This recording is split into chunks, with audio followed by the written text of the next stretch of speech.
Right, let's have a chat, shall we? Season 1 of The Last of Us was, let's be honest, a minor miracle. I mean, adapting a video game and not cocking it up completely. That's rare. We got Pedro Pascal, Bella Ramsey doing her best grumpy teen, and some truly heartbreaking telly.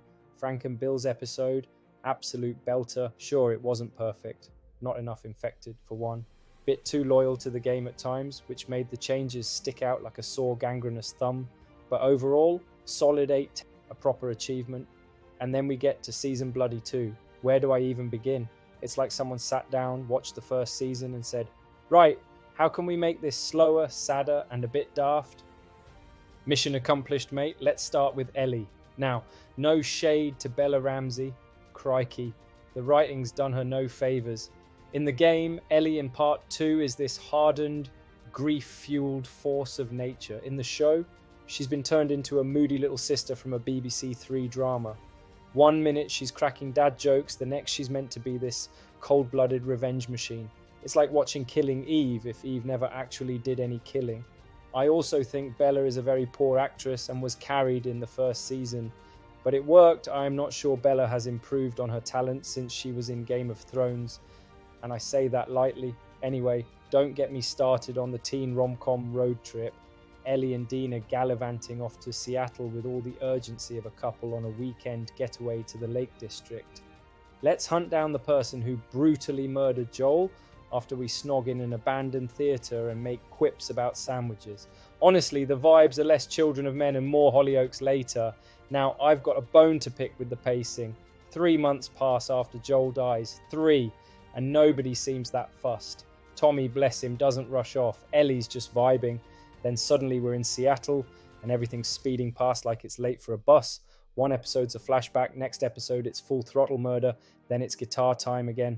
Pick a lane. But the worst offense, the loss of tension. Season 1 had you clenched from start to finish. Every corner could hide a clicker. Every decision felt heavy. Season 2, it's mostly quiet strolls and chats like the Great British Bake Off, but with more corpses. And let's talk about Abby. Now, I know she's divisive in the game, but the show introduces her like we're meant to just get it. No build-up, no mystery, just, hello, I'm here to ruin your favourite character's life, and here's my tragic backstory served on a platter.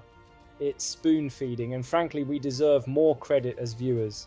Oh, and while we're at it, why in the name of all that's fungal did they move the final porch scene to episode 6?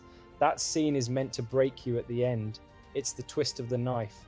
Putting it early takes all the emotional wallop out of the ending. It's like eating pudding before the roast. Look, it's not bad television. It's still shot beautifully. The music still slaps. And a few scenes, the museum bit, the infected subway sequence, do the game proud. But the heart, the soul, the urgency, gone walkabout, mate. What we've got is a season that can't decide if it wants to be The Road or The Notebook. And while that might work for some, for fans who wanted to see the raw, brutal fallout from Joel's death and Ellie's descent into obsession, it's a bit of a wet fart in a gas mask. Here's hoping season 3 gets its act together, because right now, this isn't the story I signed up for, and it sure as hell ain't The Last of Us I enjoyed in the first season.